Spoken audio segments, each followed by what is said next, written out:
మేఘాలయలో సంచలనం సృష్టించిన రాజా రఘువంశీ హత్య కేసులో కీలక పరిణామం చోటు చేసుకుంది. ఈ కేసులో ప్రధాన నిందితురాలు రాజా రఘువంశీ భార్య సోనం రఘువంశీకి మేఘాలయ హైకోర్టు మంజూరు చేసిన బెయిల్ను నిలిపివేయాలని రాష్ట్ర ప్రభుత్వ విజ్ఞప్తిని సుప్రీంకోర్టు తిరస్కరించింది. అయితే హైకోర్టు తీర్పుపై సందేహాలు వ్యక్తం చేసిన ధర్మాసనం విచారణ పురోగతిని పరిశీలించిన తర్వాత తదుపరి నిర్ణయం తీసుకుంటామని స్పష్టం చేసింది.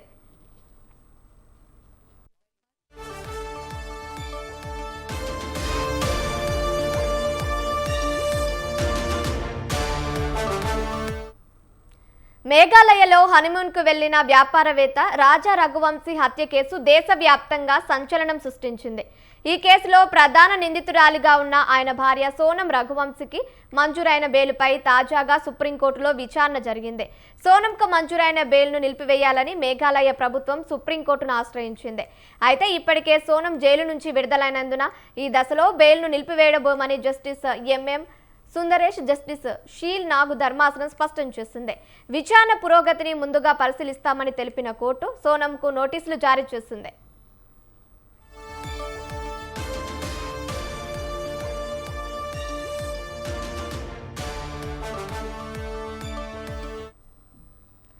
విచారణ సందర్భంగా మేఘాలయ ప్రభుత్వం తరపున హాజరైన సొలిసిటర్ జనరల్ తుషార్ మెహతా పూణే కోట హత్య కేసును ప్రస్తావిస్తూ సోనంపై ఉన్న ఆరోపణలు అత్యంత తీవ్రమైనవని, కేవలం సాంకేతిక కారణాలతో ఆమెకు బెయిల్ ఇవ్వడం సరికాదని వాదించారు.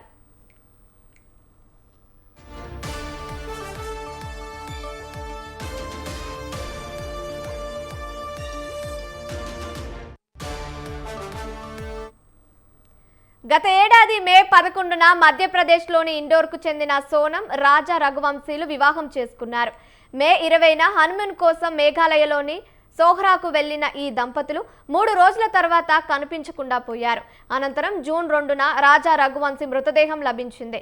జూన్ 9న ఉత్తరప్రదేశ్లోని గాజీపూర్లో సోనంను పోలీసులు అరెస్టు చేశారు. ఈ కేసులో ఆమె ప్రియుడు రాజసింగ్ కుష్వాహాను కూడా అదుపులోకి తీసుకున్నారు.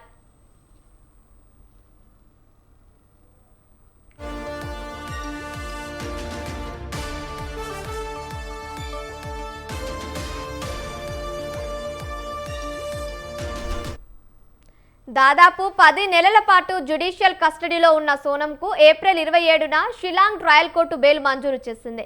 అరెస్టు సమయంలో చట్టంలోని హత్యకు సంబంధించిన భారతీయ న్యాయ సంహిత సెక్షన్ 403 సబ్సెక్షన్ 1కు బదులుగా సెక్షన్ 103 సబ్సెక్షన్ 1ను అన్ని అధికారిక పత్రాల్లో నమోదు చేశారని కోర్టు గుర్తించింది. Arrest memo, inspection memo, case dairy తదితర పత్రాల్లో ఒకే తప్పు పునరావృతం కాకుండా సాధారణ టైపింగ్ పొరపాటు కాదని ట్రయల్ కోర్టు పేర్కొంది. అంతేకాకుండా తనపై ఉన్న అసలు ఆరోపణలు కూడా అరెస్టు సమయంలో సోనంకు స్పష్టంగా తెలియజేయలేదని వ్యాఖ్యానించింది. ఈ నిర్ణయాన్ని సవాల్ చేస్తూ మేఘాలయ ప్రభుత్వం హైకోర్టును ఆశ్రయించింది. అయితే పలు అధికారిక పత్రాల్లో ఒకే తప్పు పునరావృతం కావడం అధికారుల నిర్లక్ష్యానికి నిదర్శనమని పేర్కొంటూ హైకోర్టు కూడా ప్రభుత్వ అప్పీల్ను కొట్టివేసింది.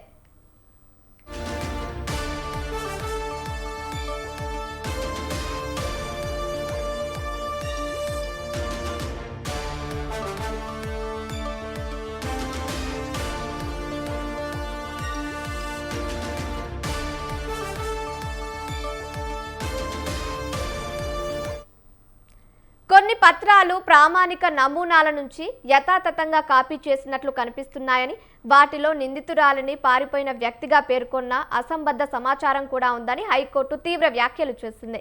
అరెస్టు చేసే సమయంలో సరైన న్యాయపరమైన విచక్షణ పాటించలేదని స్పష్టం చేసింది. దీంతో మేఘాలయ ప్రభుత్వం సుప్రీంకోర్టును ఆశ్రయించగా తదుపరి విచారణను జూలై 9కు వాయిదా వేసింది.